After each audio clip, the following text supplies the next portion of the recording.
भी इस देश की जमीन को लहू की जरूरत होगी, आपसे 2 कदम आगे इमरान खड़ा मिलेगा, ये मैं आपसे यकीन दिलाते हुए कह रहा हूं। हमसे हमारी इबादत गाहें तो मत छीनिए ना, हमारे घरों पे बुलडोजर तो मत चलाइए ना, हमारी कब्रों में तो हमें सुकून से सोने दीजिए ना।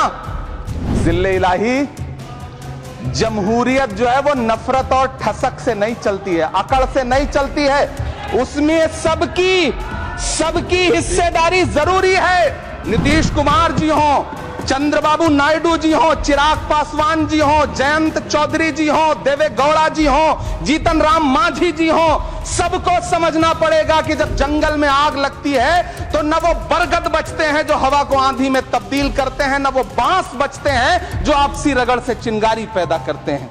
ये सरकार रात के 3 बजे तक पूरे देश को जगा करके संसद में अपने ही नागरिकों को नीचा दिखाने के लिए वक्फ बिल ला रही थी, तो उधर रात के 1:30 बजे अमेरिका हम पर 26% टैरिफ लगा रहा था। कि चिरागों के सफर में दबदबा हो आंधियों का, तो फिर अंजाम जुल्मत के सिवा कुछ भी नहीं होगा। ये दुनिया नफरतों के आखिरी स्टेज पर है, इलाज इसका मोहब्बत के सिवा कुछ भी नहीं होगा। धन्यवाद सभापति महोदय।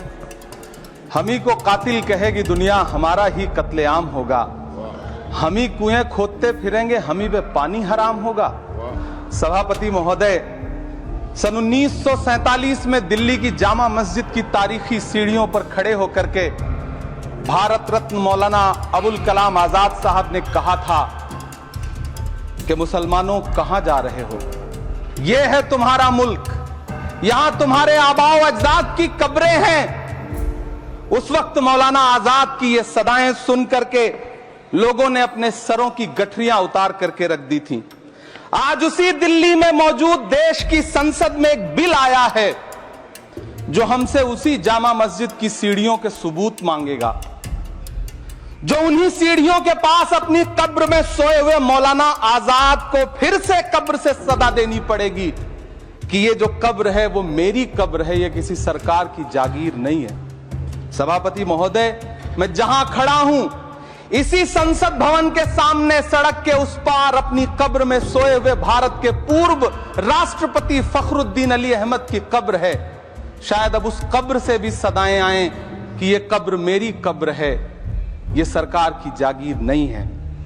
सभापति महोदय, मैं वक्फ कानूनों में किए जा रहे संविधान विरोधी बदलावों के खिलाफ बोलने के लिए खड़ा हुआ हूं। संविधान का आर्टिकल 14 हो, 29 हो, 30 हो, चीख चीख कर कहता है कि देश में सब बराबर के हकदार। आर्टिकल 26 कहता है कि सबको अपने अपने मजहबी कामों के लिए मंदिर, मस्जिद, गिरजाघर, गुरुद्वारों का निर्माण करने का हक है और उसका रखरखाव का भी हक है।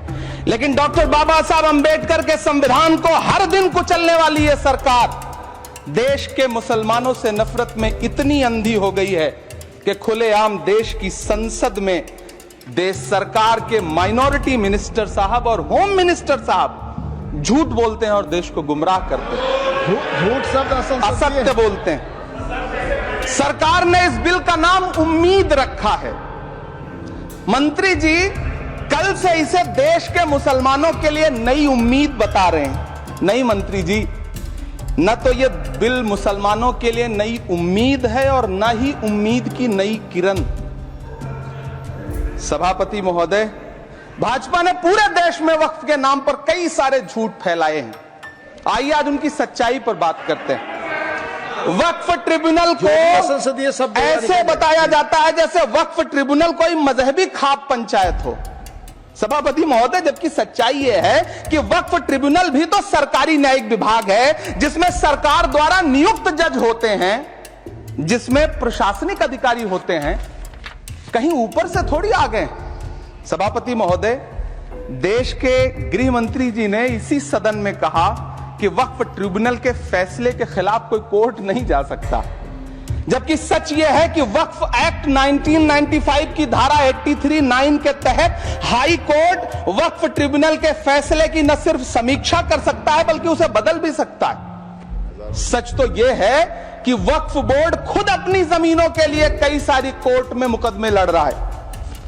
सभापति महोदय, दिल्ली की जिन 123 संपत्तियों को लेकर कल माइनॉरिटी मिनिस्टर, होम मिनिस्टर साहब और अभी आदरणीय नेता सदन बात कर रहे थे, आइए उनकी सच्चाइयों पे भी बात करते हैं। 1911 में जब अंग्रेजी हुकूमत ने कोलकाता के बजाय दिल्ली को राजधानी बनाने का फैसला किया, तो रायसीना हिल्स के चारों तरफ जो मुसलमानों की ढेर सारी जमीनें थी उनको एक्वायर किया गया और लुटियन को इसकी तामीर की जिम्मेदारी सौंपी गई।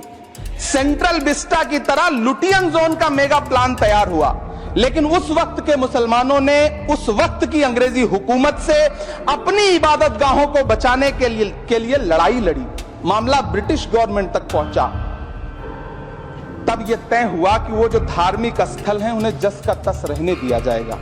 इंडिया गेट के बगल वाली मस्जिद हो, जाब्तागंज, सुनहरी बाग मस्जिद हो, पार्लियामेंट रोड वाली मस्जिद हो, ऐसी 123 संपत्तियों के मैनेजमेंट के लिए 1913 में मुसलमान